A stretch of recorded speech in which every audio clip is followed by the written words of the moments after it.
NRCS was a regulatory division of SABS. In 2008, 1st of September, a National Regulatory for Compulsory Specification Act 5 of 2008 was promulgated, giving birth to the national regulator, which today we call NRCS. So the mandate is derived from the National Regulator for Compulsory Specification. However, it is also important to note that the regulatory division comes with a baby as well called legal metrology. The legal metrology unit within the NRCS derives its mandate from the Legal Metrology Act as well. So by then it was the Trade Metrology Act. In 2014, the Act was reviewed and it is now called the Legal Metrology Act, which is Act 9 of 2014. So we've got those two acts that we mainly get our mandate from. I would say the role of NRCS is the enabler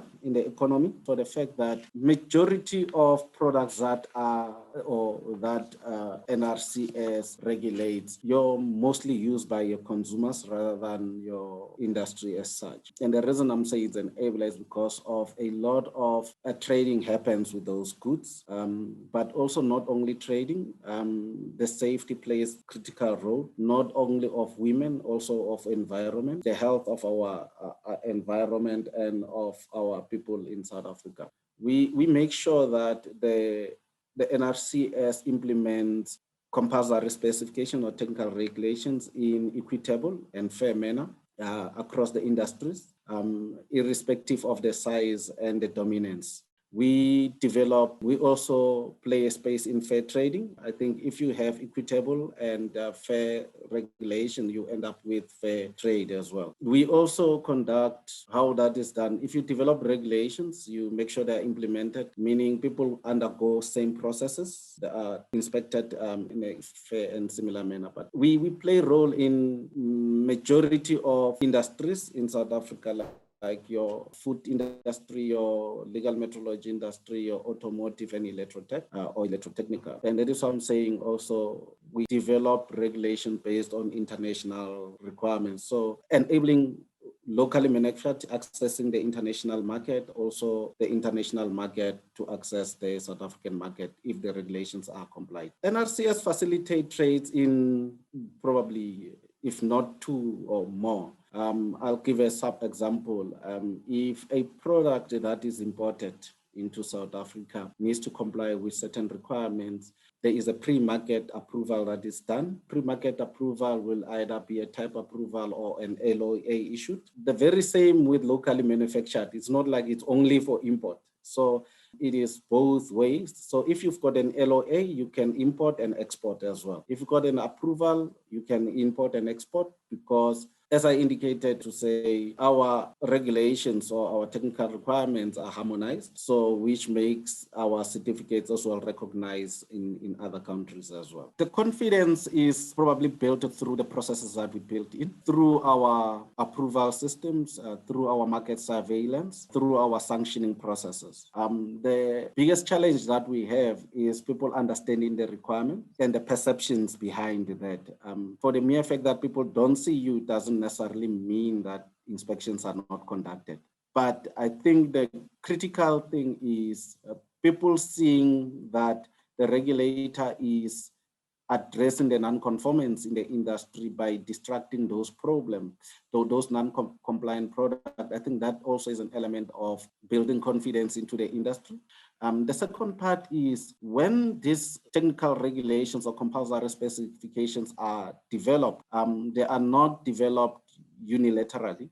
The industry, the consumers are part of the process, which is also an attempt to build a confidence into the industry and the consumers in building. And I think also acceptance of our certificates by international organization as well, and us accepting their certificates, it builds confidence also on other suppliers and industry role players. I'll give you a simple example. One example, in NRCS, you take if one unit, which is food and associated industries, which deals with safety of foods that is imported, as an example, fish. If there is a supplier in South Africa that needs to export fish, that's fish inspected and it's given a health guarantee, which will also be presented to the receiving country, which is acceptable. The very same country, if it wants to import fish into South Africa, that certificate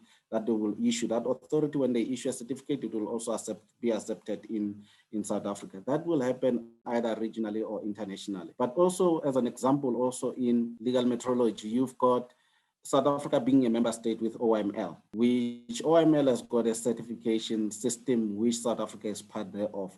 So if a certificate is issued within that certification system, then we accept it, and they accept also our certificates in that.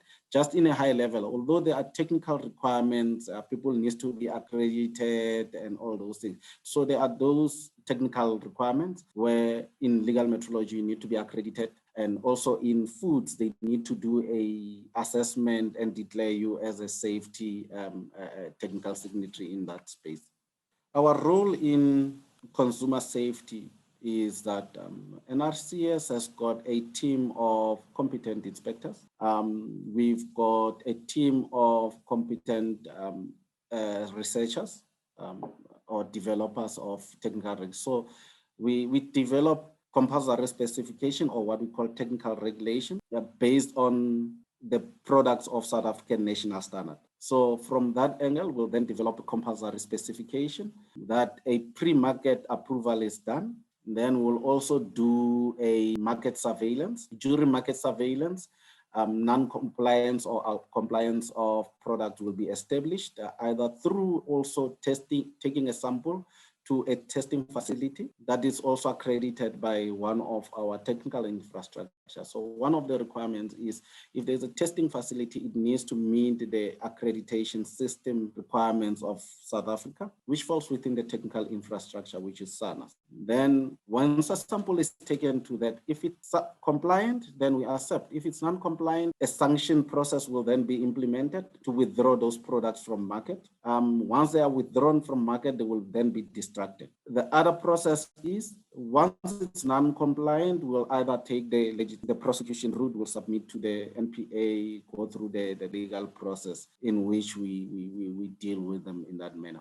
We also conduct consumer education. We've got our competent team as well internally, our communication facility that will go and work with other departments and making sure that our consumers know. Because sometimes you can conduct market surveillance, but if a person that is buying is not knowledgeable of what they should be buying, you having a risk that you will always have a non-compliant product. There will always be a non-compliant product in market. So the way we're ensuring that the consumers are educated and the product is taken out of the market. Compulsory specification is a document in which a South African national standard is taken.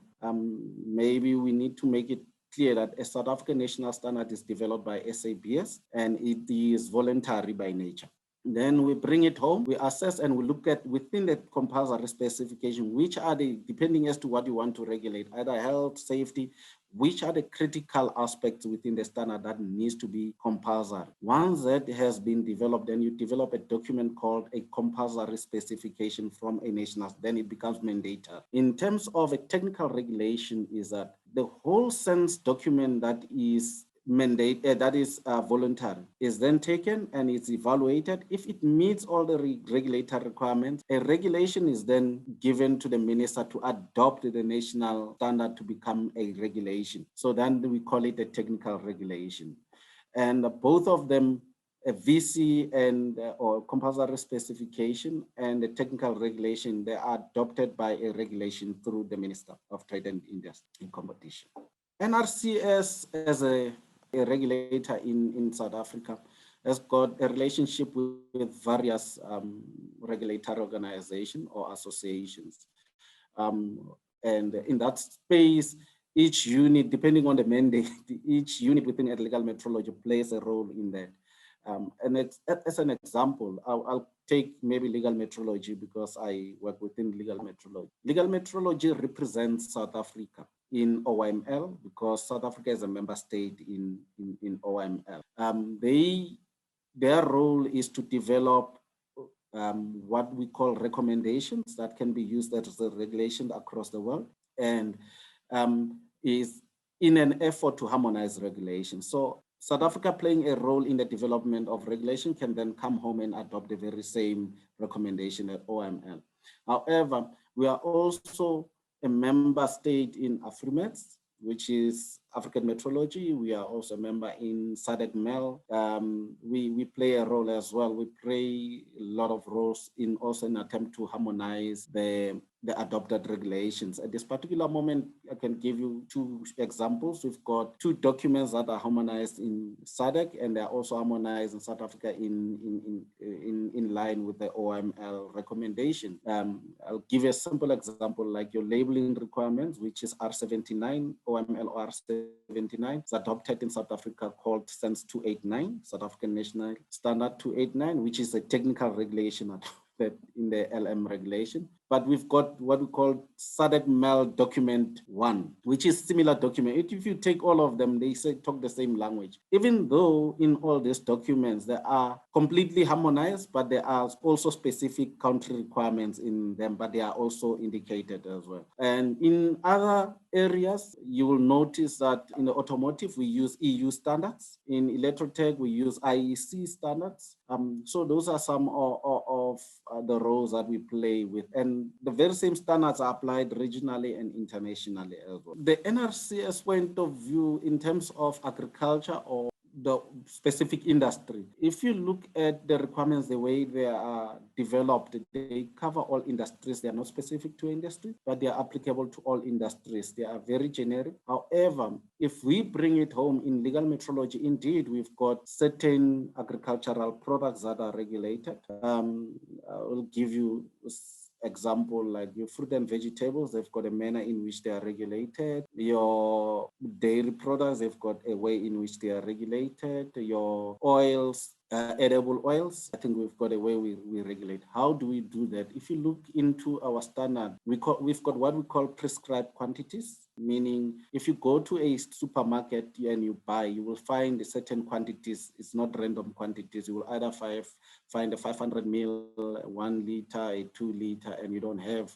a 750 ml as an example. And it's because of the prescribed quantities. And I think when it comes to regulatory agricultural product, we've got those requirements. The other portion as well, when we want to bring it home in terms of importation and exportation as well, you've got we call it a quantity mark scheme. That falls within a legal metrology quantity mark scheme. We call it an E-mark. Those products that are imported into South Africa and they've got a E-mark, they need to register with the regulator to use the mark. Those that are produced also locally, we've got requirements that they must register with if they wish to have the mark on the product, they must register with the regulator, and they will then be able to apply the mark and be issued with a certificate that is also recognized internationally as well. We have established there is a lot of labeling requirements in the country. And the reason I will say this is, as an example, if you go to Department of Health, they've got labeling requirements in so far as what should be on the label in terms of your ingredients. Whereas in legal metrology, the labeling that we're talking about is we're looking at specifically your product name, how it should be, who produces it, and more specifically, we are on to how do you declare your quantity. Declaration of quantity, that is our space and that is our mandate. And also the addresses, which I think to some extent, Department of Health and I think Department of Agriculture addresses. However, the biggest challenge that we also found within the legal metrology in terms of marking is that when it comes to product naming, as an example, if you take milk, in certain legislation, they declare what is milk and they look at the composition. In legal metrology, we really don't look at that. If you declare it as milk, we accept it as milk. Thank you.